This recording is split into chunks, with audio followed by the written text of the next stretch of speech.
ஏன்னா எல்லாருமே வந்து ஏன் வேலைக்கு போக வேண்டியதானே, ஏன் தப்பான வழிக்கு போகிறீங்க, ஏன் அது பண்ணுறீங்க இது பண்ணுறீங்க கேள்வி தான் கேட்குறத தவிர அதுக்கு சொல்யூஷன் யாரும் கண்டுபிடிக்கிறது. ஆஃபர்லாம் உங்களுக்கு இருக்குது கவர்மெண்ட் ஜாப்ஸ் பொறுத்த வரைக்கும்? இப்போ இருக்கிற கவர்மெண்ட் வந்து நல்லா சப்போர்ட் பண்ணுறாங்க. நான் இப்போ இதெல்லாம் பண்ணுறேன்னு சொல்லியிருக்காங்க. பட் ஆனால் என்னை பொறுத்த வரைக்கும் எதுவுமே பண்ணாத மாதிரி தான் இருக்குது. அவங்களுக்கு எந்த கவர்மெண்ட் ஜாப்பும் அப்ளை பண்ண முடியாது. இப்போ இருக்கிற அவங்க என்ன பண்ணுறாங்க, தப்பான வழிக்கு போகிறதோ இல்லைனா ப்ராஸ்டியூஷனோ இல்லைனா பேக்கிங் அதுதான் பண்ணிட்டு இருக்க முடியும். ஸோ எனக்கு என்னென்னா கவர்மெண்ட் கிட்ட சொல்கிறது, ஒரு மேலும் ஃபீமேலுக்கு ஏஜ் லிமிட்டை நீங்கள் ஃபிக்ஸ் பண்ணலாம். ஆனால் ஒரு டிரான்ஸ்ஜெண்டருக்கு ஒரு ஃபிக்ஸ் பண்ணுறது தேவையில்லாத விஷயம். ஏன்னா எங்களுக்கு நெக்ஸ்ட் ஜென்ரேஷன் சொல்லி கிடையாது. ஒரு சர்ஜரி ஃப்ரீயாக பண்ணுறது கிடையாது. அந்த டிரான்ஸ்ஜெண்டர் செக்ஸ் ரீஅசஸ்மெண்ட் சர்ஜரி பார்த்தீங்கன்னா கவர்மெண்ட் ஹாஸ்பிட்டலுக்கும் ப்ரைவேட் ஹாஸ்பிட்டலுக்கும் நிறைய கவர்மெண்ட் ஹாஸ்பிட்டல் சர்ஜரிஸ் வந்து ஃபெயிலியர். இவங்களுக்கு ஒரு 15,000 சேலரி கொடுத்தா மேனேஜ் பண்ணலாம்ல, ஏன் இந்த மாதிரி தப்பாக போகிறீங்க?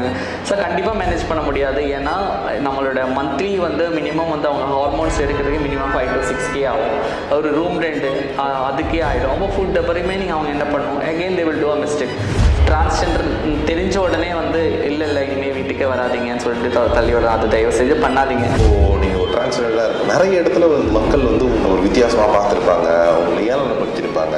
ஸோ அந்த மாதிரி ஒரு ஃபேமிலினா அவங்க ஒரு 5,000 சொல்லலாம், நான் போய் கேட்டேன்னா 8,000ங்க 10,000ங்க, நீங்கள் எங்கே ஒர்க் இல்லைங்க அவங்க நீங்கள் வந்தாலே நிறைய பேர் வராங்க. ஸோ அந்த மாதிரி வந்து அங்கே பார்த்தா ஐடி கம்பெனியில் இருக்கிற பொண்ணுங்களும் டீ குடிக்கிறாங்க, பசங்களும் டீ குடிக்கிறாங்க. நான் உள்ளே நுழைஞ்சதும் வந்து என்கிட்ட அந்த போலீஸ்காரன் வந்து தப்பாக எனக்கு கேட்குறேன், ஏன் இன்னும் போகிறதுக்கு டைம் ஆகலையா.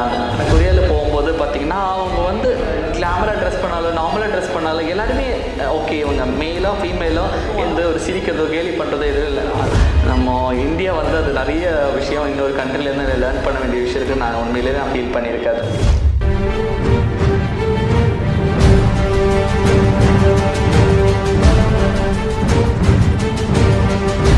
வணக்கம். உங்களுக்கு பேங்க்கில் வேலை செய்ய கனவு இருக்கா?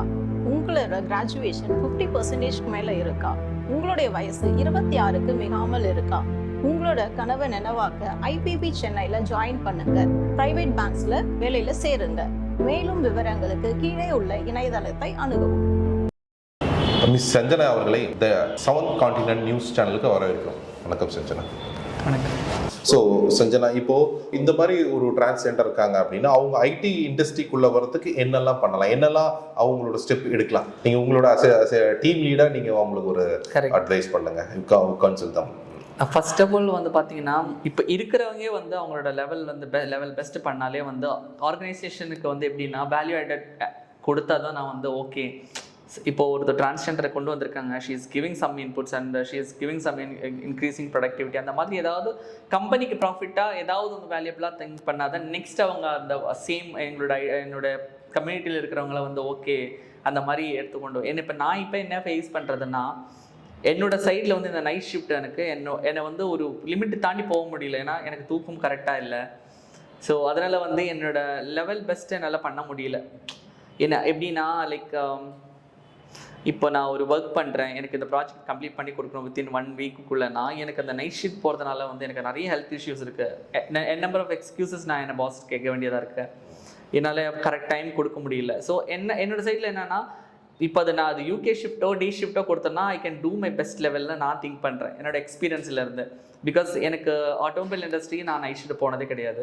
ஐடிக்கு வந்ததுக்கப்புறம் நைட் ஷிஃப்ட் பகல் ஷிஃப்ட் நைட் ஷிஃப்ட் மாறினது. ஸோ அது வந்து என்னோடய பாடியை வந்து நிறைய அஃபெக்ட் பண்ணிகிட்ருக்காங்க. ஸோ இப்போ இங்கேருந்து இன்னொரு ஆர்கனைசேஷன் மூவ் பண்ணோன்னா நான் ஐடியை மட்டும்தான் டிபெண்ட் ஆகிருக்கேன்.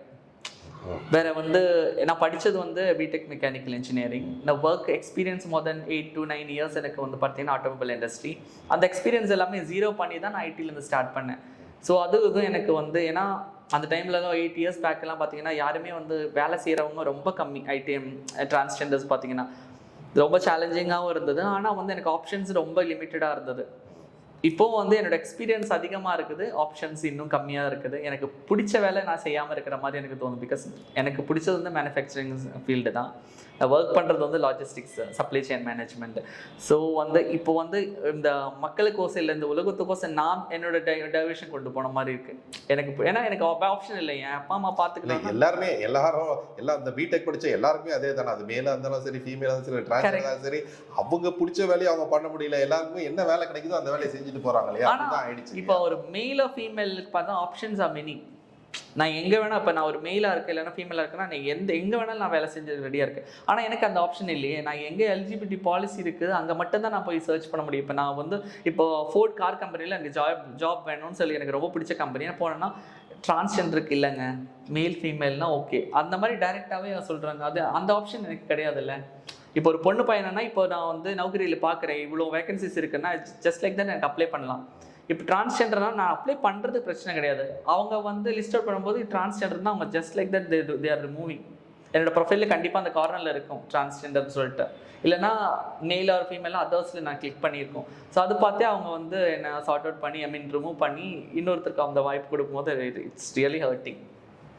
சரி, இன்னொரு கேள்வி. உங்களுக்கு டீம் லீடாக இருக்கணும், உங்கள் டீம் கீழே இப்போ நீங்கள் பாஸ் வந்து வேறு மாதிரி, ஏன்னா boss will be having a different mindset ஆக்சுவலாக, ஏன்னா மெச்சூர்டு பர்சன். இப்போ டீம் கீழே இருக்க உங்களோட ஜூனியர்ஸ் எப்படி ஃபீல் பண்ணாங்க? Because you have to be in a commanding position இல்லைங்களா? அந்த டைமில் எப்படி ஃபீல் பண்ணுறாங்க அவங்க? அந்த ஃபர்ஸ்ட் டே பார்த்தீங்கன்னா எனக்கு ரொம்ப இதாக தான் இருந்தது. ஏன்னா இது வந்து எனக்கு ஏற்கனவே எக்ஸ்பீரியன்ஸ் இருக்குது. ஆனால் டீம் லீடாக நான் ஜாயின் பண்ணது வந்து இப்போ ரீசெண்டாக ஒரு 1 இயராக தான்.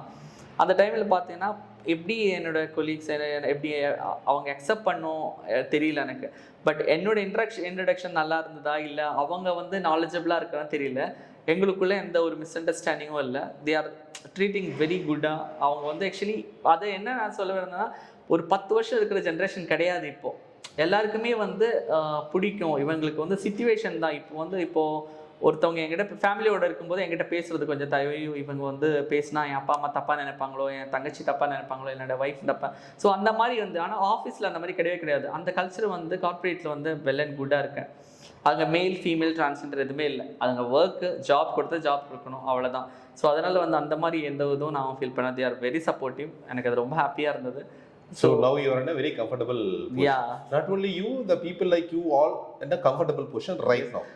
ஆனால் நார்மலி இப்போ ஒரு எல்லாருக்கும் இருக்கிற மாதிரி ஒரு சிலது 100% எல்லாரும் என்ன அக்செப்ட் பண்ணணும்னு நான் நினச்சி கூட பார்க்க முடியாதுல்ல. ஏன்னா இப்போ உங்களுக்கே பார்த்தீங்கன்னா ஒரு நீங்கள் ஒர்க் பண்ணுற இடத்துல பார்த்தீங்கன்னா 10 பேர் இருந்தால் 8 பேர் தான் உங்களை பிடிக்கும், 2 பேருக்கு ஆப்போசிட் இருக்கும். அது நார்மல் தான். ஸோ அது போய் நான் பெரிய விஷயமா கொண்டு போகிறது I am not interested to do that. Very good, thanks Sanjana. Sanjana, இப்போ இந்த கவர்மெண்ட்ல என்ன மாதிரியான ஃபெசிலிட்டிலாம் உங்களுக்கு இந்த டிரான்ஸ்ஜெண்டர் உங்களுக்கு கொடுக்குறாங்க? ஃபார் எக்ஸாம்பிள் இப்போ நீங்கள் அந்த ப்ரைவேட் கன்சர்ன் வந்து கம்ஃபர்டபுளாக இருக்குன்னு சொல்லியிருந்தீங்க. இப்போது கவர்மெண்ட்டில் என்னெல்லாம் ஃபெசிலிட்டி இருக்குது, என்ன மாதிரியான ஆஃபர்லாம் உங்களுக்கு இருக்குது கவர்மெண்ட் ஜாப்ஸ் பொறுத்த வரைக்கும்? எனக்கு தெரிஞ்சு எல்லாருமே இப்போ இருக்கிற கவர்மெண்ட் வந்து நல்லா சப்போர்ட் பண்ணுறாங்க. நான் இப்போ இதெல்லாம் பண்ணுறேன்னு சொல்லியிருக்காங்க. பட் ஆனால் என்னை பொறுத்த வரைக்கும் எதுவுமே பண்ணாத மாதிரி தான் இருக்குது. ஏன்னா இப்போ வர்ற ஜென்ரேஷன் எல்லாருமே படிக்கிறாங்க, வேலைக்கு போகிறாங்க. பட் ஒரு 10 years பேக்குனா இது எதுவுமே கிடையாது. அவங்க ஆல்ரெடி அவங்க 35-40 இருக்கும். அவங்களுக்கு எந்த கவர்மெண்ட் ஜாப்பும் அப்ளை பண்ண முடியாது. அவங்க இருக்கிற வேலை இப்போது ஏதோ இப்போ இருக்கிற அவங்க என்ன பண்ணுறாங்க, தப்பான வழிக்கு போகிறதோ இல்லைனா ப்ராஸ்டியூஷனோ இல்லைனா பெக்கிங் அதுதான் பண்ணிட்டு இருக்க முடியும். பிகாஸ் அவங்களுக்கு வேறு சோர்ஸே கிடையாது. அவங்களுக்கு ஜாப் இப்போ ப்ரைவேட் கம்பெனியில் இருந்தாலும் சரி ஒரு கவர்மெண்ட் ஜாபுக்கு அப்ளை பண்ண முடியும். Because they are already crossed அந்த ஏஜ் லிமிட்டை. ஸோ எனக்கு என்னென்னா கவர்மெண்ட் கிட்ட சொல்கிறது, ஒரு மேலும் ஃபீமேலுக்கும் ஏஜ் லிமிட்டை நீங்கள் ஃபிக்ஸ் பண்ணலாம். ஆனால் ஒரு டிரான்ஸ்ஜெண்டருக்கு ஒரு ஃபிக்ஸ் பண்ணுறது தேவையில்லாத விஷயம். ஏன்னா எங்களுக்கு நெக்ஸ்ட் ஜென்ரேஷன் சொல்லி கிடையவே கிடையாது. இப்போ எனக்கு ஒரு குழந்தை, அவனுக்கு அந்த வேலை கொடுக்கணும், அவங்களுக்கு அந்த வேலை கொடுக்கணும் கிடையவே கிடையாது. ஸோ எங்களுக்கு ஏஜ் லிமிட் வைக்கிறது வந்து உண்மையிலேயே அதை ரிமூவ் பண்ணால் ரொம்ப நல்லாயிருக்கும்னு நான் நினைக்கிறேன். ஏன்னா நிறைய பேர் அதனால தான் வந்து ஒரு எக்ஸாம் வந்து எழுதாமல் ஒரு கவர்மெண்ட் ஜாபுக்கு அப்ளை பண்ண முடியாமல் இருக்கிறது எனக்கு தெரிஞ்சு. ஏன்னா எல்லாருமே வந்து ஏன் வேலைக்கு போக வேண்டியதானே, ஏன் தப்பான வழிக்கு போகிறீங்க, ஏன் இது பண்ணுறீங்க கேள்வி தான் கேட்குறத தவிர அதுக்கு சொல்யூஷன் யாரும் கண்டுபிடிக்கிறது. ஏஜ் லிமிட்டே வந்து ரிமூவ் பண்ணிட்டேன்னா நிறைய பேருக்கு அந்த கவர்மெண்ட் ஜாப்லேயே உள்ள என்ட்ரி ஆகும். அட்லீஸ்ட் ஒரு பேசிக் சேலரி கிடைச்சா கூட அவங்களுக்கு ஓகே, அவங்க லைஃப் மூவ் பண்ணுறது. ஸோ எங்களுக்கு நெக்ஸ்ட் ஜென்ரேஷன் கிடையாத வரைக்கும் கவர்மெண்ட் கண்டிப்பாக அது வந்து ஏஜ் லிமிட் ரிமூவ் பண்ணலான்னு எனக்கு மைண்டில் தோணுன ஒரு விஷயம். Very good Sanjana. Very good suggestion to the government. Let's see how the things are going and other things. சொல்லியிருக்க கோரிக்கை எப்படி மக்களும் கவர்மெண்ட்டும் எப்படி பார்க்குதுன்னு பார்க்கலாம். அதை இப்போது தமிழ்நாடு கவர்மெண்ட் எதனா பண்ணுறாங்களா, எதனா ஸ்பெசிஃபிக்காக பண்ணுறாங்களா, இல்லை மத்திய அரசு எதனா உங்களுக்கு சலுகை கொடுத்துருக்காங்களா? இப்போது எனக்கு தெரிஞ்ச ரீசெண்டாக எதுவுமே இல்லை. இப்போ வந்து ஸ்டடீஸுக்கு வந்து கவர்மெண்ட் ஆஃபர் கொடுத்துருக்கேன். இன்னும் அது ஸ்டார்ட் பண்ணலை, இன்னும் அது அப்ரூவல் இல்லை. ஆனால் மேபி அப்கமிங் சீக்கிரமாக வந்துடும். ஆனால் ஸ்டடீஸு மட்டும்னா எங்களுக்கு ரிசர்வேஷனை எதுவுமே கிடையாது. இப்போது ஸ்டடீஸ் மட்டும் இம்பார்ட்டன்ட் கிடையாது. இப்போ நான் படித்து வந்தால் கூட எனக்கு ரிசர்வேஷன் கோட்டா இருந்தால் மட்டும்தான் வந்து ஒரு கோட்டா தனியாக டிரான்ஸ்ஜெண்டருக்கு கோட்டா இருந்தால் தான் ஒரு கம்பெனியில் வந்து ஒரு 20 மெம்பர்ஸ் 30 மெம்பர்ஸ் ஒரு கோட்டா இருந்தால் தான் எங்களுக்கு அதுக்குள்ளே என்ட்ரி ஆக முடியும். ஜஸ்ட் லைக் தட் வந்து ஒரு ஃபீமேல் மேல் அப்ளை பண்ணுற மாதிரி வந்து படிப்பும் ஓகே, நீங்கள் வந்து கவர்மெண்ட் வந்து படிப்புக்கு வந்து எல்லாமே கொடுக்குறீங்க எல்லாம் ஓகே. அதுக்கப்புறம் என்ன பண்ணுவீங்க? ஒரு ஜாப் என்ட்ரி ஆகணும்னா மறுபடியும் வந்து ரொம்ப செலக்டிவாக வந்து ஒரு ஆர்கனைசேஷன் ஒன்லி ஐடி மட்டும் இல்லைனா ஒரு மேனுஃபேக்சரிங் மட்டும் அப்படி கிடையாது. எல்லா இடத்துலையுமே எங்களுக்கு வேலை வாய்ப்பு இருந்தால் மட்டும்தான் வந்து 100% இப்போ இருக்கிற பாப்புலேஷன் எல்லாருமே வந்து வேலை மாதிரி செய்கிற மாதிரி இருக்கும். இப்போது ஒரு 10,000 மெம்பர்ஸ் இருந்ததுன்னா அதில் 8,000 மெம்பர்ஸ் வந்து ஓல்ட் பீப்புள், அவங்களுக்கு எந்த இதுவும் கிடையாது, அவங்க இருக்கிறது அப்படியே கண்டினியூ பண்ணி தான் இருக்கணும் தவிர பேலன்ஸ்டு 2% பார்த்தீங்கன்னா இப்போ எல்லா இடத்துலையும் ஆப்பர்ச்சுனிட்டி இருந்தால் தான். ஏன்னா எனக்கு வந்து எல்லாமே வந்து நான் ஃப்யூச்சர் பார்த்து படிக்க வேண்டியது இருக்குது. ஓகே ஐடினா ஐடி ரிலேட்டடாக மட்டும் தான் படிக்கணும். நான் ஏன் ஆட்டோமொபைல் படிக்கக்கூடாது? ஆட்டோமொபைலில் வந்து உங்களுக்கு பாலிசி இல்லை. எனக்கு வந்து திடீர்னு நான் டிரான்ஸ்ஜெண்டர்னா ஃப்ரம் த பாண்ட் இட்ஸ் நான் டிரான்ஸ்ஜெண்டர் தான். நான் திடீர்னு ஒரு பையன்லேருந்து பொண்ணாக மாறல, எனக்கு தெரியும். அப்போ நான் வந்து படிக்கும்போது இது படித்தேன்னா எனக்கு படிக்க வேண்டியது பிடிச்சது வந்து ஆட்டோமொபைல். ஆனால் வேலை வாய்ப்பே இல்லையே. நான் அதுக்கோசம் வந்து நான் எனக்கு பிடிச்சது எல்லாமே டைவெர்ட் பண்ணி போட வேண்டிய ஒரு அவஸ்தைக்கு வந்திருக்கேன். இல்லை படித்து முடிச்சதுக்கப்புறம் வேலை இல்லாமல் இருக்க வேண்டியதாக இருக்குது. ஸோ அந்த ஒரு சிச்சுவேஷனை வந்து மாற்றிட்டேன்னா கொஞ்சம் நல்லாயிருக்கும்னு நான் நினைக்கிறேன். எல்லா இடத்துலையுமே வேலை வாய்ப்பை கொடுக்குற மாதிரி இருந்து இல்லை எங்களுக்கு தனியாக ஒரு கோட்டை ப்ரொவைட் பண்ணுறேன்னா எனக்கு தெரிஞ்சு நிறைய பேருக்கு வேலை கிடைக்கும், நிறைய பேர் லைஃப் வேறு மாதிரி கொண்டு போயிடலாம்னு நினைக்கிறேன். வேறு ஒன்றுமே இல்லை. இப்போது இப்போ நீங்கள் படிச்சிருக்கவங்கள பற்றி பேசுகிறீங்க, இப்போ படிக்காதவங்களுக்கு எதனா ஆப்ஷன்ஸ் இருக்கு, என்ன ஆப்பர்ச்சுனிட்டி இருக்குது? படிக்காதவங்க வந்து பார்த்தீங்கன்னா நிறைய பேர் வந்து உங்களுக்கே தெரியும், அவங்களோட டெய்லி வேஜஸ் நான் சொல்கிறது தான். அவங்களுக்கு வந்து இப்போது ரீசெண்டாக பார்த்தீங்கன்னா எனக்கு நான் இருக்கிற இடத்துலேருந்து எனக்கு ஒரு போலீஸ் கான்ஸ்டபிள்ஸை கால் பண்ணி அங்கே ஏரியாவில் இருக்கிற டிரான்ஸ்ஜெண்டர் எல்லாமே கூப்பிடுமா எனக்கு வந்து ஒரு மீட்டிங் மாதிரி வச்சுங்க. ஸோ ஒரு 10 பேர் இருக்காங்க நான் இருக்கிற ஏரியாவில். ஸோ கூப்பிட்டு போகும்போது அவங்க என்ன சொன்னாங்கன்னா, இப்போது ஏன் தப்பான வழிக்கு போகிறீங்க, இவங்களுக்கு வந்து ஒரு 15,000 சேலரி வந்து நீங்கள் மேனேஜ் பண்ணலாம் இல்லைன்னு. உங்களுக்கே தெரியும், ஒரு சென்னையில் வாழணும்னா மினிமம் ரெண்டே வந்து 8,000 ஆகும். அது இல்லாமல் ஹார்மோன் தெரப்பி கண்டிப்பாக டிரான்ஸ்ஜெண்டர் டன் சர்ஜரி ஆல்ரெடி ரன்னாலும் சரி, முன்னாடி பாஸ்ட் சர்ஜரி ஆனாலும் சரி, ப்ரீ சர்ஜரினாலும் they are continuously taking hormones. ஏன்னா இந்த ஈஸ்ட்ரோஜன் வேரியேஷனால அவங்களுக்கு ஒரு ஹார்மோன் டேப்லெட்டு இந்த கவர்மெண்ட்டு கண்டிப்பாக கிடையாது. ஒரு சர்ஜரி ஃப்ரீயாக பண்ணுறது கிடையாது. ஐ மீன் இப்போ ஒரு சில ஹாஸ்பிட்டல் பண்ணுறாங்க, ஆனால் அது சேஃப் கிடையாது. நிறைய ஃபெயிலியர் தான் அங்கே இருக்குது. இந்த டிரான்ஸ்ஜெண்டர் செக்ஸ் ரீஅசஸ்மெண்ட் சர்ஜரி பார்த்தீங்கன்னா கவர்மெண்ட் ஹாஸ்பிட்டலுக்கும் ப்ரைவேட் ஹாஸ்பிட்டலுக்கும் நிறைய கவர்மெண்ட் ஹாஸ்பிட்டல் சர்ஜரிஸ் வந்து ஃபெயிலியர், நிறைய யூரினல் இன்ஃபெக்ஷனு அது இதுன்னு சொல்லிட்டு நிறைய ஃபெயிலியர் ப்ரைவேட் ஹாஸ்பிட்டலில். ஸோ அதனால வந்து அவங்களுக்கு அந்த அவ்வளோ ஒரு ஹியூஜான ஒரு அமௌண்ட்னா அவங்களுக்கு வேறு ஆப்ஷன் இல்லாமல் தான் இந்த மாதிரி டைரக்ஷன்ஸ் எடுக்கிறாங்க. ஸோ அன்றைக்கி போலீஸ் என்ன கேட்டேன்னா, லைக் இவங்களுக்கு ஒரு 15,000 சேலரி கொடுத்தா மேனேஜ் பண்ணலாம்ல, ஏன் இந்த மாதிரி தப்பாக போகிறீங்க? ஸோ கண்டிப்பாக மேனேஜ் பண்ண முடியாது. ஏன்னா நம்மளோட மந்த்லி வந்து மினிமம் வந்து அவங்க ஹார்மோன்ஸ் எடுக்கிறதுக்கு மினிமம் 5 to 6K ஆகும். ஒரு ரூம் ரெண்ட் அதுக்கே ஆகிடும். அப்போ ஃபுட் ரிமைனிங் அவங்க என்ன பண்ணணும், again they will do a mistake. So அந்த மாதிரி கண்டிஷன்ஸ் பார்த்திங்கன்னா அது பேசிக் மேனேஜ் பண்ணுறது ரொம்ப கஷ்டம். ஏன்னா ஒரு மேலுக்கு ஃபீமேல்னால் அவங்களுக்கு எந்த பிரச்சனை இருக்காது, இருக்கிறத வச்சு அவங்க கொண்டு போயிடுவோம். அப்போது எங்களுக்குன்னு சொல்லிட்டு ஃபேமிலி மேக்ஸிமம் நிறைய பேருக்கு அப்பா அம்மா கூட இல்லை, தனியாக தான் வந்திருக்காங்க. ஸோ அவங்களுக்கு ரெண்டுன்னா ஓன் ஹவுஸு கிடையாது, ரெண்டல் ஹவுஸு தான். இப்போ சென்னையில் ஒருத்தவங்க இருக்கிறாங்கன்னா அவங்களுக்கு அது ரெண்டே வந்து சஃபிஷியண்டாக இருக்காது அந்த அமௌண்ட்டு. ஸோ இதையெல்லாம் தாண்டி நீங்கள் வந்திருக்கீங்க, பெரிய அச்சீவ்மெண்ட் பண்ணியிருக்கீங்க. கரெக்ட். பட் என்னோட இன்னொரு கேள்வி என்ன அப்படின்னா, இவங்களுக்கு என்ன சொல்யூஷனாக இருக்கும்னு நினைக்கிறீங்க அப்பார்ட் ஃப்ரம் கவர்மெண்ட்? கவர்மெண்ட் வந்து ஒரு கரெக்டாக will take to the government through media, இவ்வளோதான் நம்மளால பண்ண முடியும். But government should look in to that. அது இல்லாத வேற என்னெல்லாம் உங்களுக்கு வாட் இஸ் யுவர், நீங்கள் உங்களுக்கு நிறைய படிச்சிருக்கீங்க, நிறைய விஷயங்களை பார்த்துருக்கீங்க, இவ்வளோ தூரம் வந்திருக்கீங்க, ஒரு பெரிய நிறுவனத்தில் டீம் லீடராக வேலை செய்கிறீங்க. இந்த அரசாங்கம் வேற என்னெல்லாம் நீங்கள் பண்ணால் நல்லா இருக்கும்னு நீங்கள் நினைக்கிறீங்க சஞ்சனா? இப்போது பென்ஷன்லாம் கொடுக்குறாங்க, அதை பற்றிலாம் கொஞ்சம் என்ன நடக்குது? இப்போ வந்து 40 years அபோவ்னா கவர்மெண்ட் பென்ஷன் கொடுக்குறாங்க. ஸோ அந்த அமௌண்ட் வந்து பார்த்தீங்கன்னா ஒரு 1,000 rupees 1,100 rupees தான். ஒரு மந்த்லி 1,100 rupees எல்லாம் வந்து எதுவுமே பண்ண முடியாது. ஸோ பேரலி வந்து இந்த மெடிசின்ஸ் எல்லாம் பார்த்தீங்கன்னா டிரான்ஸ்ஜெண்டருக்கு வந்து அட்லீஸ்ட் வந்து ஃப்ரீயாக கொடுக்கலன்னா கூட அட்லீஸ்ட் கன்செஷன் மாதிரி 50% 60% டிஸ்கவுண்ட் கொடுத்தா கூட அவங்களுக்கு வந்து இந்த கொஞ்சம் சின்ன ஒரு சேலரி வச்சு அவங்க மேனேஜ் பண்ண முடியும். அது இல்லாமல் வந்து இந்த பென்ஷனும் கொஞ்சம் இன்க்ரீஸ் பண்ணனா 40, ஏன்னா ஏஜ் ஆகும் அவங்களுக்கு வந்து ஒரு வேலைக்கு போகிறதுக்கோ அது முடியாது. சின்ன ஏதோ ஒரு சின்ன ஒரு மாதிரி வியாபாரம் பண்ணியோ இல்லைன்னா இந்த மெடிசின் காசே நிறைய வந்துடும் அவங்களுக்கு. வேறு யாருமே இல்லை, அப்பா இருக்காது, அம்மா இருக்காது, இல்லைன்னா கூட இருக்கிற அண்ணன் தம்பி யாருமே இருக்காது. 99% நான் பார்க்குறேன். இப்போ என்னோட லைஃப் பார்த்தீங்கன்னா I am well and good, ரொம்ப பிளெஸ்டாக இருக்கேன். ஆனால் இந்த மாதிரி யாருமே எனக்கு தெரிஞ்சு ரொம்ப கம்மியான பர்சன்டேஜ் தான் இருக்கேன். நிறைய பேர் டிரான்ஸ்ஜெண்டர் தெரிஞ்ச உடனே வந்து இல்லை இனிமேல் வீட்டுக்கே வராதிங்கன்னு சொல்லிட்டு தள்ளி விட, அது தயவு செய்து பண்ணாதீங்க.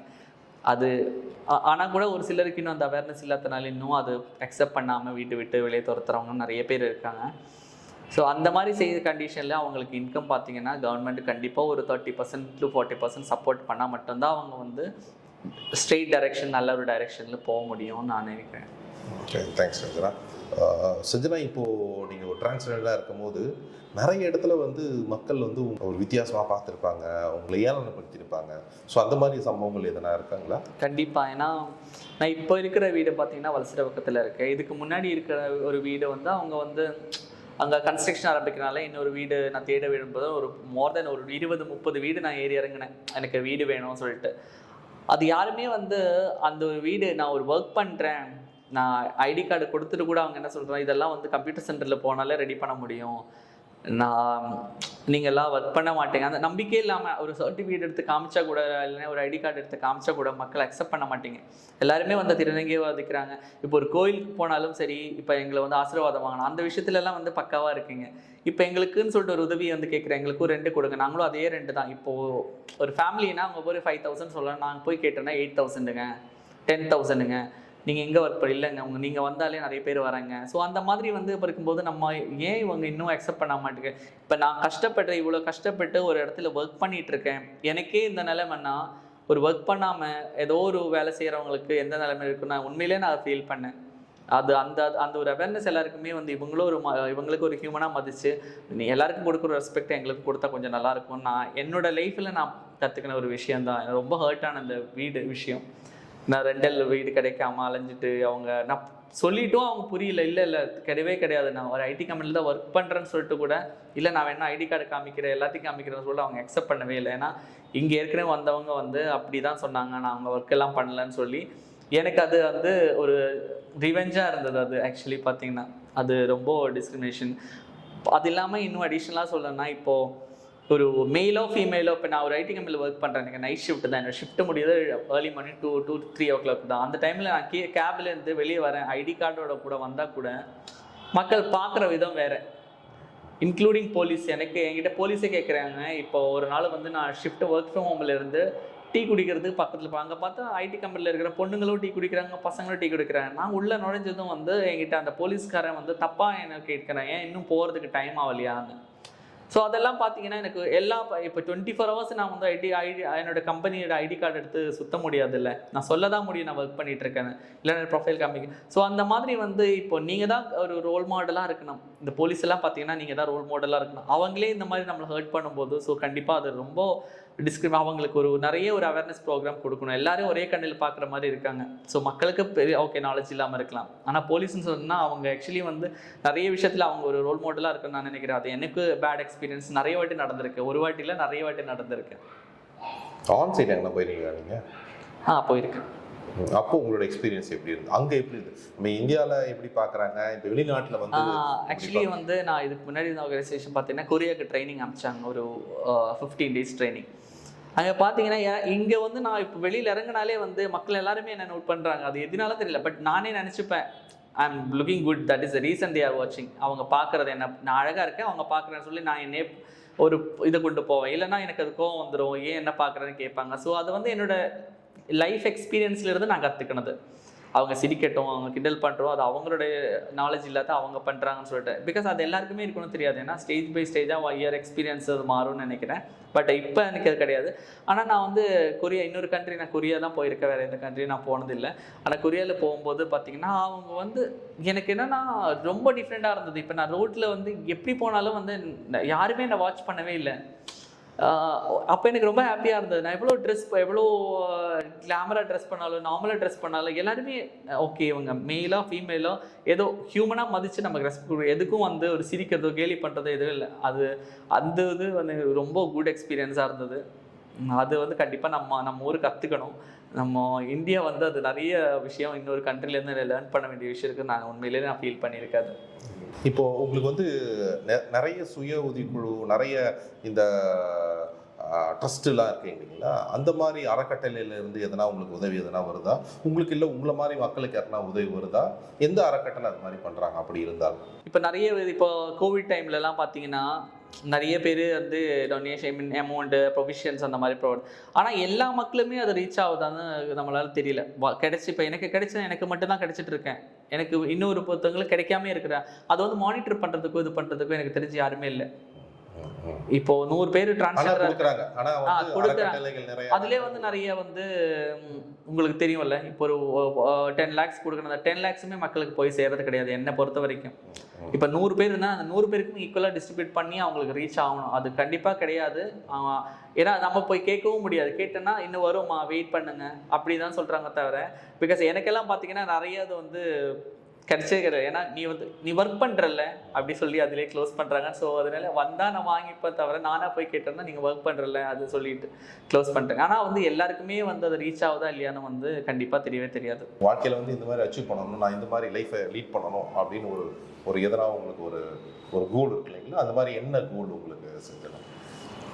என்னோட ஃபர்ஸ்ட் கோல், எனக்கு நிறைய கோல்ஸ் இருக்குது, not only one goal. First goal பார்த்தீங்கன்னா வந்து நான் ஒரு டிரான்ஸ்ஜெண்டராக இருக்கும்போது ஃபர்ஸ்ட் ட்ரான்ஸ்ஃபர்மேஷன் பண்ணதுக்கப்புறம் என் ஃபேமிலிக்கு ஒரு கொஸ்டின் மார்க் இருந்தது. இனிமே வந்து என் பையன் அவ்வளோதான் போல, மேபி இவங்க வந்து எல்லாருக்கும், ஏன்னா என் அப்பா வந்து சென்னையில் தான் இருந்தாங்க மொத்தம் 13 years, 35 years சென்னையில் தான் இருந்தாங்க. ஸோ அவங்க பார்க்குற டிரான்ஸ்ஜெண்டர் எல்லாமே டிஃப்ரெண்ட் இது பண்ணுறதுனால இனிமேல் இவங்களும் இப்படி தான் இப்போ நானும் இந்த மாதிரி மாறிடுமோ அவங்களுக்கு ரொம்ப இதாக இருந்தது. ஸோ அந்த இது வந்து நான் பிரேக் பண்ணிட்டேன். பிகாஸ் இப்போ வந்து என் தம்பி பார்க்குறதுக்கு ஈக்குவலானு சொல்லலாம், அதுக்கு அதிகமாகவும் சொல்லலாம். நான் பேரண்ட்ஸை நான் நல்லா பார்த்துக்கிறேன். ஸோ அந்த இதில் வந்து நான் 100% சாட்டிஸ்ஃபைடு தான். அது இல்லாமல் மக்களுக்கு என்ன சொல்ல வரணும்னா, இப்போது நான் என்னை பொறுத்த வரைக்கும் வந்து I should be a role model for other transgenders. இப்போ என்ன தெரிஞ்சவங்க எல்லாருக்குமே வந்து டிரான்ஸ்ஜெண்டர் பார்க்கும்போது இப்போது என்னை பார்க்குறதுக்கு முன்னாடி என்கிட்ட பேசுகிறதுக்கு முன்னாடி எல்லாருமே தயங்குறாங்க, ஐயோ இவங்க எப்படி பிஹேவ் பண்ணுவாங்க, ஹைட்டாக இருக்க வெயிட்டாக இருக்கேன்னு சொல்லிட்டு. ஸோ நான் அதை பேசி அவங்க முன்னாடி ஒரு 5 minutes 10 minutes பேசி கான்வர்சேஷன் ஸ்டார்ட் பண்ணி முடிச்சோன்னா அந்த இதை வந்து நான் பிரேக் பண்ணிடுறேன். ஏன்னா எங்களோட லைஃப் பார்த்தீங்கன்னா ரொம்ப காம்ப்ளிகேட்டடாக இருக்கும். உண்மையிலே வந்து ஒரு குக்கோன்லேருந்து ஒரு பட்டர்ஃப்ளை எப்படி வருது, அதே மாதிரி தான் என்னை பொறுத்த வரைக்கும் நான் ஒரு பட்டர்ஃப்ளை தான். பிகாஸ் நான் மட்டும் கிடையாது, எல்லா டிரான்ஸ்ஜெண்டரும் பார்த்தீங்கன்னா பியூட்டிஃபுல் பட்டர்ஃப்ளைஸ் தான். பிகாஸ் எங்களோட லைஃப் வந்து அந்த மாதிரி தான், ரொம்ப டார்க்காக ரொம்ப வலி வேதனை எல்லாம் தாங்கி தான் வந்து அந்த பியூட்டிஃபுல் பட்டர்ஃப்ளையாக மாறுறது. ஸோ ஜஸ்ட் லைக் தட் வந்து நீங்கள் எல்லாருமே இக்னோர் பண்ணும்போது அவங்களுக்கு வலிக்கிற வலி வந்து அதை அனுபவிச்சா மட்டும் தான் தெரியும். அதுக்கு நான் என்ன நான் ஒரு இது சொல்கிறேன், யூ ஆர் காட் பிளெஸ்டுன்னு சொல்கிறாங்க. அதுக்கு ஒரு பெரிய ரீசன் என்ன அப்படின்னா, யூ இனிஷியலி அண்டர்ஸ்டாண்ட். நீங்கள் முன்னாடி உங்களோட ஆணோட சிந்தனை எப்படி இருக்கும், அவங்க எப்படி யோசனை பண்ணுவாங்கன்றது உங்களுக்கு புரிஞ்சிருக்கும். கரெக்ட். பெண் எப்படி யோசனை பண்ணுவாங்கன்றது புரிஞ்சிருக்கும். இது ஒரு ஆணுக்கோ பெண்ணுக்கோ கிடைக்கவே கிடைக்காத ஒரு வரம். கரெக்ட். இது வந்து இது யாரும் சொல்லிக்க மாட்டாங்க, பட் இதுதான் உண்மை. Correct. So they should be proud. I mean கடவுள் வந்து உங்களை அந்த ரெண்டுத்தையும் புரிஞ்சுக்கிற அளவுக்கான உங்களுக்கு ஒரு அருள் கொடுத்துருக்காருன்றது ரொம்ப பெரிய விஷயம். அப்படிதான் நான் பார்க்குறேன். இந்த நியூஸ் டுடே சேனல் வந்து இப்போ கூப்பிட்டு இவ்வளோ விஷயத்தை நான் வந்து ஷேர் பண்ண முடிஞ்சது, எனக்கு இது ரொம்ப ஹாப்பியாக இருக்கேன். இதுதான் என்னோட ஃபர்ஸ்ட் இன்டர்வியூன்னு நினைக்கிறேன். ஸோ என்னோட திங்ஸ், என்னோட இன்னமையில் இருக்கிறதான எல்லாமே நான் மேக்ஸிமம் எல்லாமே ஷேர் பண்ணியிருக்கேன். ஸோ கண்டிப்பாக இது வந்து அட்லீஸ்ட் கொஞ்சம் பேருக்காவது ரீச் ஆகும், நிறைய பேரை சேஞ்ச் ஆகும்னு நினைக்கிறேன். So thank you very much. Thanks Sanjana. நிறைய விஷயங்கள் எங்கிட்ட பகிர்ந்துட்டீங்க. நீங்கள் லைஃப்பில் வந்து பெரிய அச்சீவ் பண்ணணும். நீங்கள் ஆல்ரெடி நிறைய அச்சீவ் பண்ணியிருக்கீங்க. உங்களை மாதிரி டிரான்ஸ்ஜெண்டர்ஸும் நிறைய அச்சீவ் பண்ணுறதுக்கு என்னோட வாழ்த்துக்கள், எங்கள் நியூஸ் சேனல் சார்பாக வாழ்த்துக்கள். நிறைய உங்களை மாதிரி இருக்கவங்களுக்கு நீங்கள் ஒரு வாழ்க்கையில் ஒரு முன் உதாரணமாக இருந்து வாழ்ந்துட்டு இருக்கீங்க. எங்களுக்கும் ரொம்ப பெருமையாக இருக்குது எங்கள் சேனலுக்கு வந்தது. ரொம்ப நன்றி. இந்த 7 Continental நியூஸ்க்கும் எனக்கு ரொம்ப நன்றி.